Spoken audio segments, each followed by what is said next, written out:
Hello बच्चों, आ गए हैं लास्ट लेक्चर पे of solutions. Last theoretical lecture होने वाला है जो बहुत इंपॉर्टेंट लेक्चर है। आज अपन डिस्कस करने वाले हैं, उसको बोल सकते हो तुम अबनॉर्मल मोलार मास का लेक्चर। जैसे तुम्हारे एनसीईआरटी में दिया है अबनॉर्मल मोलार मास का कॉन्सेप्ट, या फिर इसे तुम बोल सकते हो वैंट हॉफ फैक्टर। वैंट हॉफ फैक्टर बेटा इसका सिंबल है आई। तो बेटा कॉलिगेटिव प्रॉपर्टी में अपन इस पॉइंट पे आ गए हैं जब भी अपने को वैंट हॉफ फैक्टर डिस्कस करना है। वैंट हॉफ फैक्टर क्या है बेटा? ये बेटा इलेक्ट्रोलाइट्स के केस में अपन इसकी स्टडी करते हैं। इलेक्ट्रोलाइट के केस में जैसे अपन ने चार कॉलिगेटिव प्रॉपर्टीज देखे, RLVP that is relative lowering in vapour pressure, then elevation in boiling point, depression in freezing point and osmotic pressure. ये चार अपन ने डिस्कस किए कॉलिगेटिव प्रॉपर्टी, जो अपन ने डिस्कस किए for non electrolytes. Non electrolytes के लिए अपन इस डिस्कस किए that is we took solutes like urea, glucose, sucrose, so they were non-electrolytes. So बेटा इलेक्ट्रोलाइट्स के केस में एक कॉन्सेप्ट आ जाता है वैंट हॉफ फैक्टर। एक कॉन्सेप्ट आ जाता है वैंट हॉफ फैक्टर। मतलब अगर सपोज मैंने एक एग्जांपल लिया कि NaCl बेटा सॉल्ट है, ये कॉमन सॉल्ट है, इसको अगर मैंने डिसोसिएट किया तो क्या मिलेगा मुझे? हाँ sir, Na plus plus Cl minus. मतलब यहां पे सल्यूट के पार्टिकल्स डिफर हो रहे हैं, मतलब कॉलिगेटिव प्रॉपर्टीज आल्सो चेंजिंग। कैसे सर? बेटा NaCl अगर तूने देख लिया, NaCl अगर तूने देख लिया बेटा, उसका 1 मोल मैंने मान लिया प्रेजेंट है, मतलब 1 mole of NaCl is present. लेकिन जब भी मैं उसको डिसोसिएट कर रहा हूं तो यहां पे बेटा 1 मोल Na प्लस बन रहा है, 1 मोल Cl बन रहा है, मिलके 2 मोल्स पार्टिकल के यहां पे बन रहे हैं। मतलब here the colligative property is changing. कैसे? Colligative property depends on number of solute particles. तो बेटा यहां पे कितने सल्यूट पार्टिकल्स माना मैंने? 1 मोल। लेकिन जब भी मैं डिसोसिएट कर रहा हूं तभी वो 2 मोल्स बन रहे हैं, 2 मोल्स बन रहे हैं। तो बेटा इन केसेस में अपन वैन हॉफ फैक्टर इंट्रोड्यूस कर लेते हैं। इसको अपन कैसे डील कर सकते हैं ऐसे केसेस में? ऐसे केसेस में बच्चों क्या होता है, the observed colligative property, that is the observed colligative property, CP लिख दे रहा हूं, observed colligative property is greater than the calculated colligative property। मतलब जो मैंने एक्सपेरिमेंटली ऑब्जर्व की कॉलिगेटिव प्रॉपर्टी, वो बेटा बड़ी थी कैलकुलेटेड कॉलिगेटिव प्रॉपर्टी से। इस केस में ये बेटा केस हो जाता है डिसोसिएशन के केस में। In case of dissociation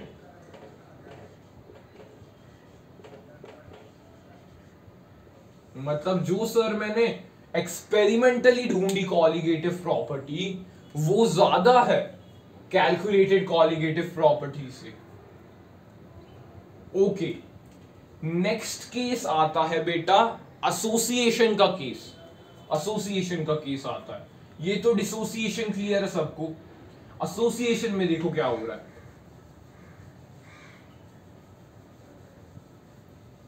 association में सपोज मैंने ले लिया 2CH3COOH gives CH3COOH whole twice। मतलब यहां पे डाइमर फॉर्मेशन देखने को मिल रहा है मुझे। There is a dimer formation here, the process is called dimerization. Dimerization कैसे हो रहा है सर? डाइमर मतलब कैसा है? ये dimer formation only in low dielectric constants, जिन सॉल्वेंट्स का डाइलेक्ट्रिक कांस्टेंट लो है, दैट इज बेंजीन। इस केस में सपोज मैंने एसिटिक एसिड को बेंजीन में डाला तो बेटा डाइमराइजेशन रिएक्शन से it will form a dimer. Dimer कैसा है उसका स्ट्रक्चर देख लेते हैं। ओके,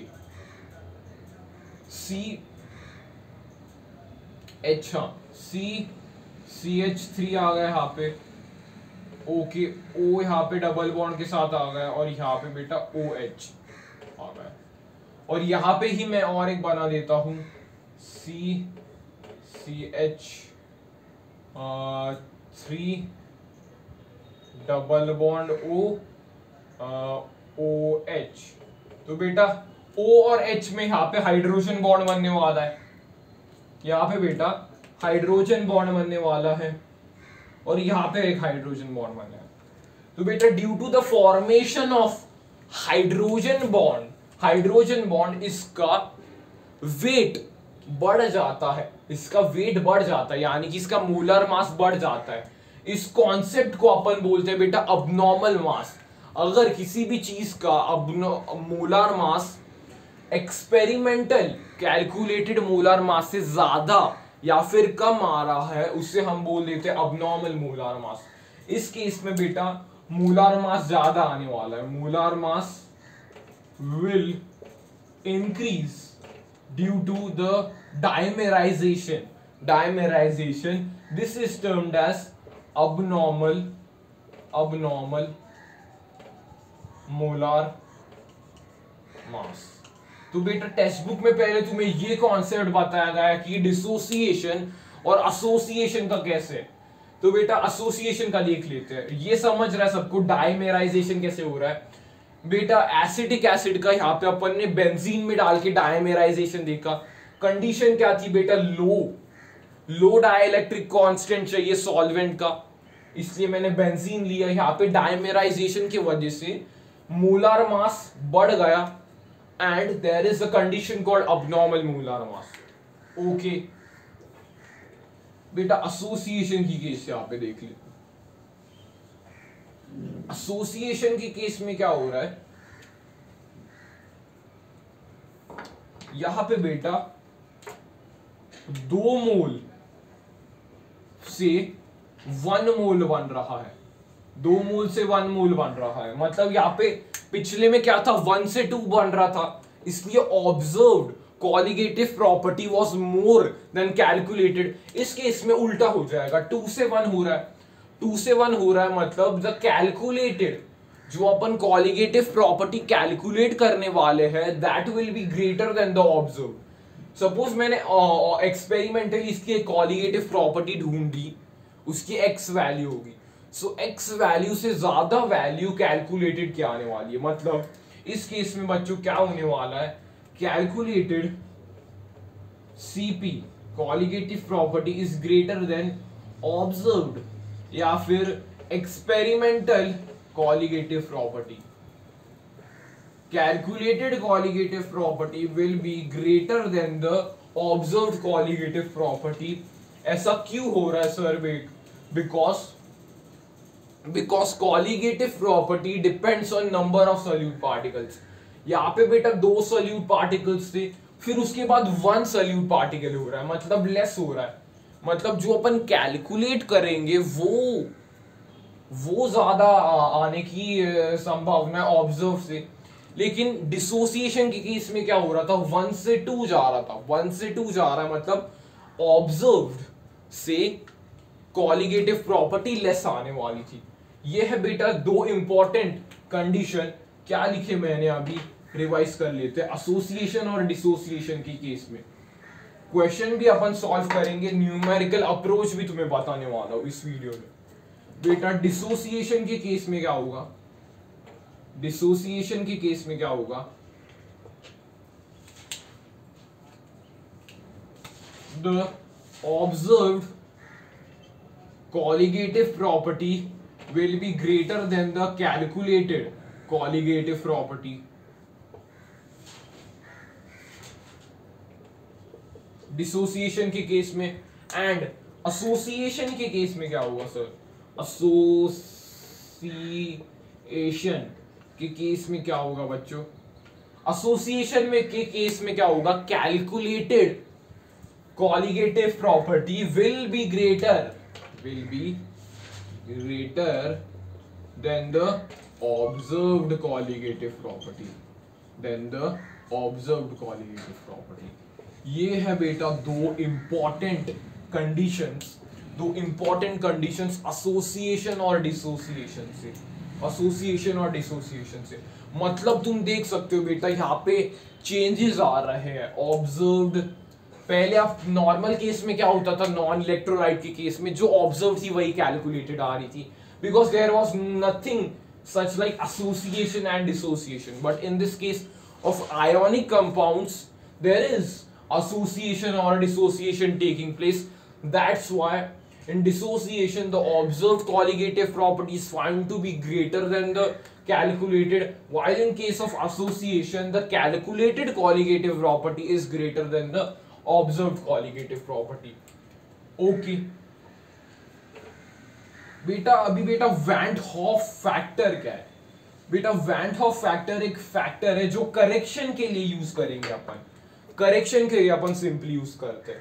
बेटा अभी 4 कॉलिगेटिव प्रॉपर्टीज अपन ने स्टडी की है। पहली RLVP, relative lowering in vapour pressure. उसका फॉर्मूला जरा मुझे बताओ, P0A minus PA divided by P0A is equals to Chi-B। तो बेटा अगर मुझे करेक्शन करनी होगी तो इसको मैं मल्टीप्लाई कर दूंगा I से। I बेटा वैंट हॉफ फैक्टर है, I के फॉर्मूलास भी अपन स्टडी करने वाले हैं। पहले देख लो बेटा, करेक्शन के लिए अपन ये यूज करते हैं। For correction we are using this. Okay अभी बेटा नेक्स्ट कॉलिगेटिव प्रॉपर्टी कौन सी थी? Elevation in boiling point. उसका फॉर्मूला बताओ जरा मुझे। Yes, delta TB is equals to KB into molarity into I से बेटा अपन मल्टीप्लाई करेंगे फॉर द करेक्शन, कि अपन करेक्ट कर पाए उस कॉलिगेटिव प्रॉपर्टी को। ये कैलकुलेटेड हो जाएगी, ये एक्सपेरिमेंटली। तो फॉर्मूला भी अपन वैसे डिराइव करने वाले हैं। Third, depression in freezing point. बेटा अब तक तुम्हारे सारे कॉलिगेटिव प्रॉपर्टी क्लियर होनी चाहिए फॉर नॉन इलेक्ट्रोलाइट्स कैसे अप्लाई करने का है। अगर तुमने नहीं देखा तो सिर्फ सर्च कर सकते हो depression in freezing point by science samurai या फिर elevation in boiling point by science samurai. एक वीडियो तुम्हें मिल जाएगा, उस पर क्लिक कर देना, पूरा कॉन्सेप्ट तुम्हारा क्लियर हो जाएगा। ओके इसका फॉर्मूला बताओ मुझे। Delta TF is equals to KF into M into I। Correction के लिए अपन ये नए फॉर्मूलाज यूज करने वाले हैं। बस I एक वैंट हॉफ फैक्टर से अपन मल्टीप्लाई करने वाले हैं। लास्ट बेटा क्या देखा था अपन ने? ऑस्मोटिक प्रेशर वाला, ऑस्मोटिक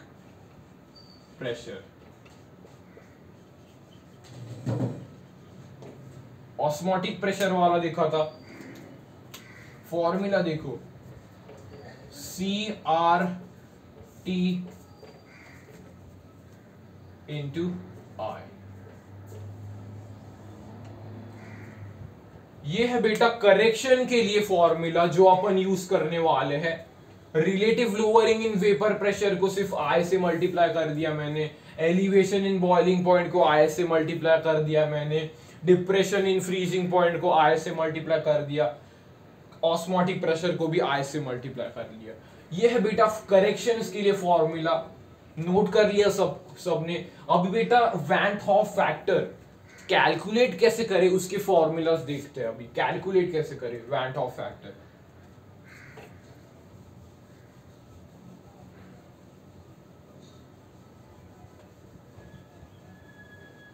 बेटा इसके फॉर्मूलेज इंपॉर्टेंट है। I is equals to number of particles after association A लिख रहा हूं, और dissociation divided by number of particles before association और dissociation। ये बेटा पहला फॉर्मूला होगा। टेंशन मत लो, न्यूमेरिकल अप्रोच से अपने को अभी से फॉर्मूला नोट करते जाओ। एक न्यूमेरिकल समझ में आ गया तुम्हें तो पूरा तुम्हारा कॉन्सेप्ट इजी होने वाला है। आई का ये फॉर्मूला नोट कर लिया। एक दूसरा फॉर्मूला है, i is equals to observed colligative property, observed colligative property by calculated colligative property। observed colligative property by calculated colligative property मतलब जो पिछले मैंने करेक्शन में तुम्हें लिखवाया था उसको ही बस अपन ने सब्स्टिट्यूट करके ये वैल्यू ढूंढी है। ओके बेटा थर्ड फॉर्मूला क्या है, I इज इक्वल्स टू अब नॉर्मल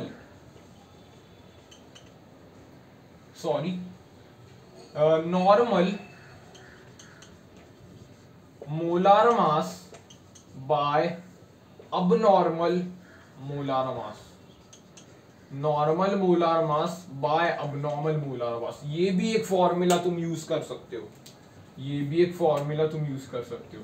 तो बेटा तीन फॉर्मूलास तुम यूज कर सकते हो for calculation of I which is the van't Hoff factor. क्या है बेटा पहला number of particles after association or dissociation divided by number of particles before association or dissociation।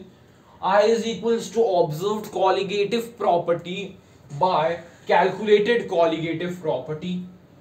I is equals to normal molar mass by abnormal molar mass। अभी बच्चों एक question लेंगे, उससे पूरा न्यूमेरिकल अप्रोच तुम्हारा क्लियर होने वाला है, पूरा न्यूमेरिकल अप्रोच तुम्हारा क्लियर होने वाला है। लिया जाए क्वेश्चन। बेटा अटेंटिव रहना है क्लास में if you are studying from any platform you have to always be attentive. हालांकि अपना लास्ट टॉपिक है but previous year board exam में भी बहुत क्वेश्चन आ चुके हैं इस चैप्टर से।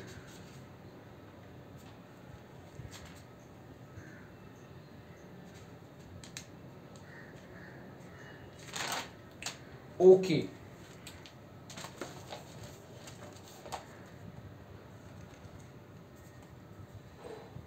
बेटा क्वेश्चन भी मैं लिख रहा हूं।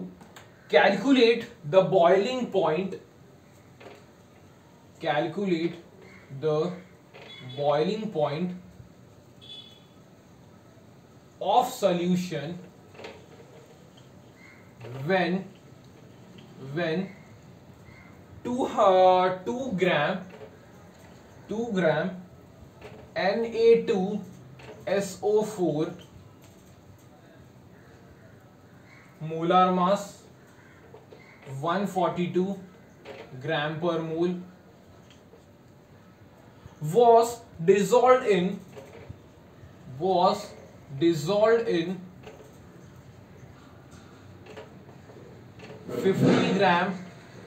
50 gram water and it undergoes complete complete ionization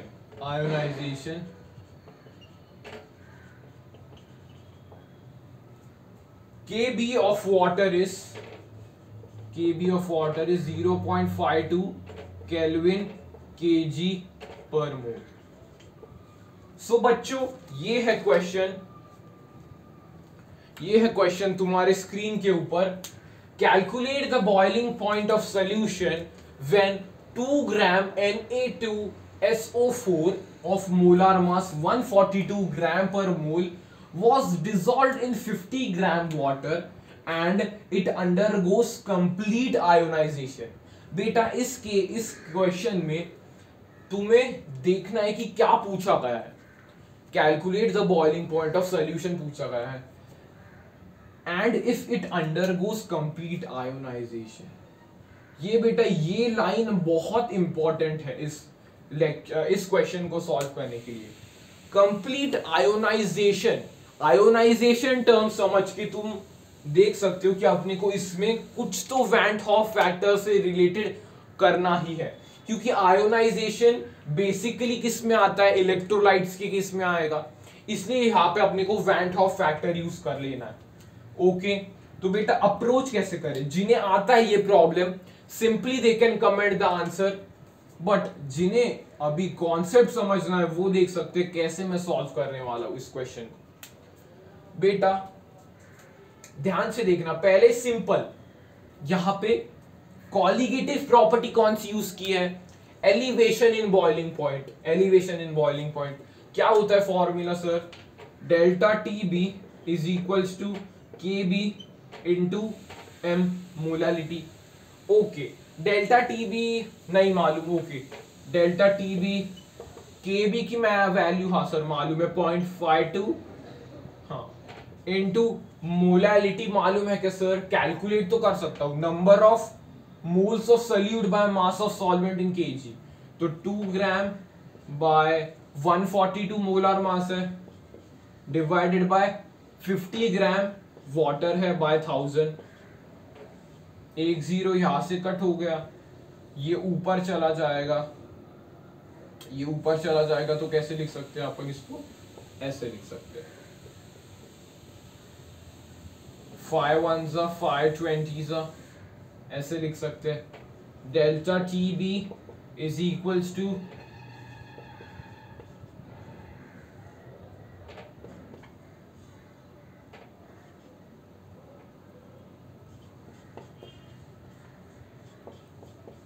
ऐसे बच्चों अपना ये आ रहा है डेल्टा टीबी.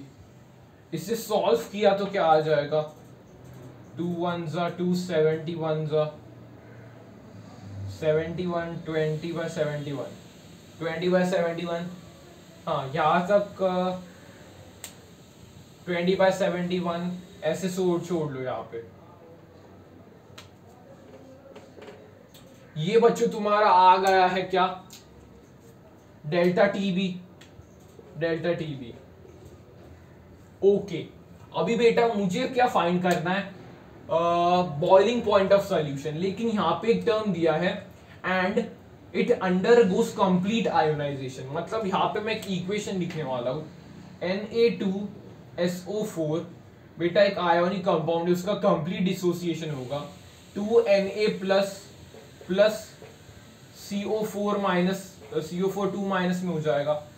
तो यहाँ पे बेटा 1 मोल से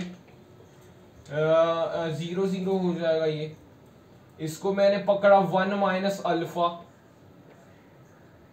इक्विलिब्रियम में किया था अपन ने 1 माइनस अल्फा से कम होगा तो ये कितने 2 alpha and alpha.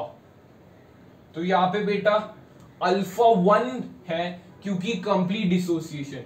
For complete dissociation alpha is equals to 1. Okay तो मैंने क्या फॉर्मूला बोला था आई के लिए, देखो यहां से i is equals to number of particles after dissociation, ये वाले साइड के, and number of particles before dissociation. ये तो बेटा आफ्टर डिसोसिएशन इधर 1 पुट कर लिया तो मैंने 2 + 3 बाय 1। तो बेटा I की वैल्यू 3 आ रही है using the formula number of particles after dissociation by number of particles before dissociation. Before dissociation में सिर्फ ये था 1 माइनस अल्फा हटा लो, यहाँ पे बिफोर डिसोसिएशन में 1 से 0 0 हो रहा था, आफ्टर डिसोसिएशन में 2 अल्फा अल्फा आ गया। अल्फा की मैंने वैल्यू देखी 1 है sir, because it undergoes complete ionization. Complete ionization के केस में अल्फा 1 हो गया। तो बेटा इन दोनों को ऐड कर लोगे तो 3 आ जाएगा। 3 divided by 1 will give I, तो I is equals to 3। I is equals to 3। Okay, clear है सबको? क्लियर है? हाँ, ये रब कर दूं 3I कैसे आया समझ गया। अभी बेटा करेक्शन मुझे करनी है, करेक्शन मुझे करनी है तो मुझे यहां पे I से मल्टीप्लाई करना पड़ेगा। यस सर, मल्टीप्लाई करना पड़ेगा। I से मैंने मल्टीप्लाई किया तो बेटा सॉल्व करके देखो डेल्टा टीबी क्या आ रहा है। Delta TB is equals to 0.52 into 20 into 3 divided by 71। I am using the calculator for exact answers, but you have to try by yourself. I am getting less time. Okay. 0.52 into 20 into 3 divided by 71। 0.44 something आ रहा है बेटा, 0.44। Delta TB is equals to 0.44। 0.44। अभी बेटा water के case में यहां पे लिया था वाटर का, तो बेटा वाटर को मैं क्या अज्यूम कर सकता हूं? वाटर सॉल्वेंट है, वाटर का क्या मैं अज्यूम कर सकता हूं? Boiling point. वाटर का बॉइलिंग पॉइंट मैं अज्यूम कर सकता हूं T0 B प्लस ये हो जाएगा delta TB is equals to TB. ये हो जाएगा क्योंकि बेटा मुझे सॉल्यूशन का फाइंड करना है, तो बेटा प्योर सॉल्वेंट का प्लस चेंज वाले का इज इक्वल्स टू, तो प्योर सॉल्वेंट का मैं अज्यूम कर लूंगा 100 पे बॉईल होता है तो 373.5 प्लस 0.44। तो बेटा कैलकुलेट करने के बाद क्या आ जाएगा 4, यहाँ पे 9, 9 के बाद यहाँ पे 5, 373.59 केल्विन। ये है बेटा बॉइलिंग पॉइंट ऑफ सॉल्यूशन जो अपने को क्वेश्चन में पूछा गया था। तो बेटा अप्रोच अपन ने इसमें कैसा अप्रोच लगाया? क्वेश्चन पूछा था calculate the boiling point of solution when 2 gram of Na2SO4 was dissolved in 50 gram water and it undergoes complete ionization। complete ionization से अपने को समझ में आया अल्फा 1 हो जाएगा। अल्फा 1 हो जाएगा तो अपन ने इक्वेशन लिखी Na2SO4 gives 2Na plus SO4 2 minus।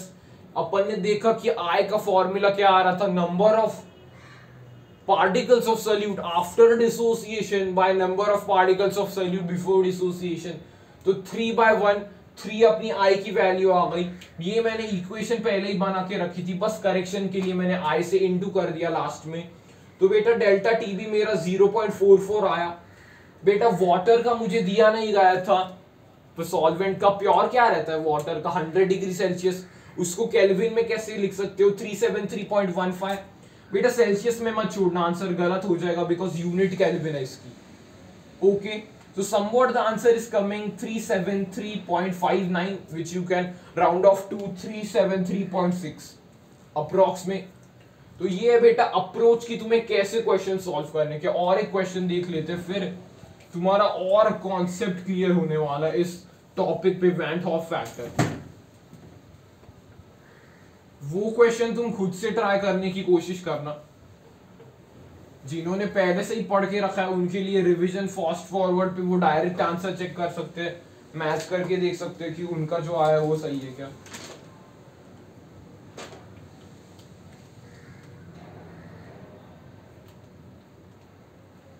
Okay,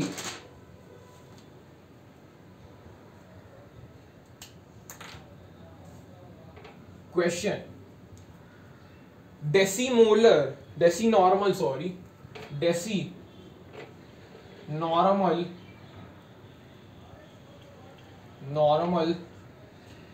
solution of NaCl develop and osmotic pressure of 4.6 atm developed an osmotic pressure of 4.6 atm at 300 Kelvin at 300 Kelvin। बेटा उस क्वेश्चन में गलती कर दी थी मैंने, शायद से 373.15 लिया है, नहीं करेक्ट है 100 के लिए 373.15। Calculate the degree of dissociation, क्या पूछा है बेटा? Calculate the degree of dissociation, that is alpha. Calculate alpha यानी कि degree of dissociation, DoD, degree of dissociation पूछी गई है इस क्वेश्चन में। बेटा पॉज करो और कमेंट में जाके कमेंट करो क्वेश्चन 2 डैश आंसर या फिर क्वेश्चन 1 डैश आंसर जो पिछले क्वेश्चन का। ये बेटा तुम्हें खुद से करना है, खुद से करना है। कर सकते हो क्या? डेसी नॉर्मल से कनेक्ट करने की कोशिश करो। जो बच्चे कॉन्सेंट्रेशन टर्म्स उन्हें आते हैं उनके लिए इजी क्वेश्चन हो सकता है, क्योंकि they can relate it very easily. करूं मैं सॉल्व? ओके बेटा, फॉर्मूला क्या होता है? यस सर, फॉर्मूला अपन ने पहले लिख दिया। यहाँ पे बेटा C कॉन्सेंट्रेशन है विच इज मोलैरिटी। मोलैरिटी तो दी ही नहीं है सर बेटा, इनडायरेक्टली मोलैरिटी तुझे दी गई है। डेसी नॉर्मल मतलब क्या? n/10 which is 1/10। बेटा NaCl दिया गया है, NaCl का जरा सोच क्या आ जाएगा? Normality is equals to molarity into factor x। तो बेटा n into factor x is equals to molarity. तो बेटा n 1/10 था, फैक्टर x NaCl की केस में क्या हो जाएगा? इलेक्ट्रोलाइट है, स्ट्रॉन्ग इलेक्ट्रोलाइट है, क्या है? 1 होता है, 1 होता है क्योंकि Na+1 चार्ज है, Cl minus total charge on का 10 और आना है तो 1 हो जाएगा। ट्रिक्स बताया सब मैंने, ये कॉन्सेंट्रेशन जो बच्चे मेरा देख के आए उनको ट्रिक्स मालूम है ये। तो बेटा मोलैरिटी इज इक्वल्स टू क्या हो जाएगा? नॉर्मेलिटी, मतलब मोलैरिटी इज 1/10। सिंपल सी बात है बेटा। अभी वो बस यहाँ पे पुट कर दो।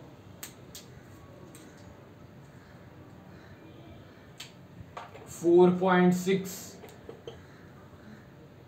1/10 इंटू 0.083 यूज करना पड़ेगा इंटू टेम्परेचर 300 केल्विन। यहां से भी मैं आई की वैल्यू ढूंढ सकता हूं शॉर्टकट से, यहां से ही मैं आई की वैल्यू ढूंढ सकता हूं। कैसे? करेक्शन के लिए इंटू आई से कर सकता हूं मैं, क्योंकि बेटा अपने को डिग्री ऑफ डिसोसिएशन चाहिए। लेकिन ये इसको जाने दो, अभी आई की वैल्यू भूल जाओ। अभी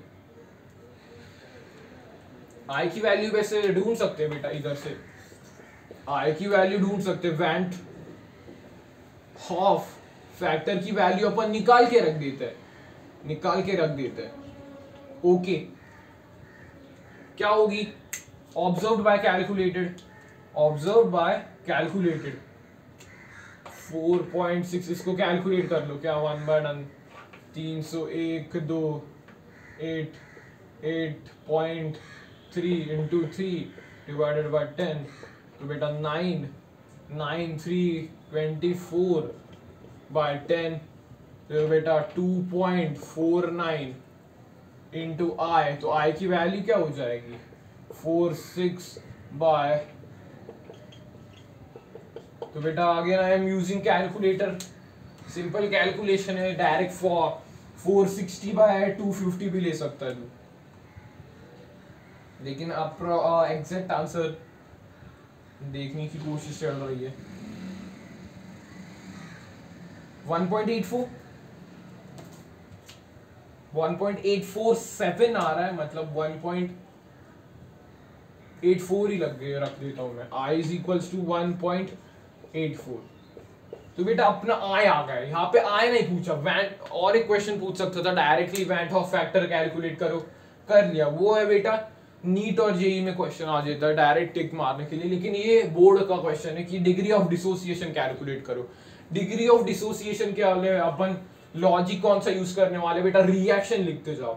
NaCl की रिएक्शन लिख देते हैं, NaCl gives Na plus Cl minus. Okay जी, 1 माइनस अल्फा अल्फा अल्फा, इसका टोटल निकालो, 1 minus alpha plus 2 alpha, 1 plus alpha, 1 plus alpha, ये बेटा टोटल कॉन्सेंट्रेशन है आफ्टर डिसोसिएशन।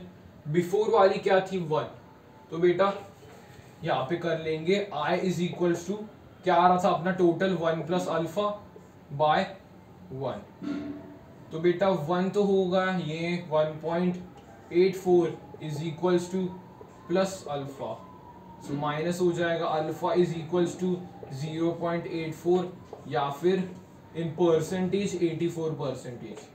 तो बेटा ये अप्रोच तुम्हें यूज करने का है for this types of questions.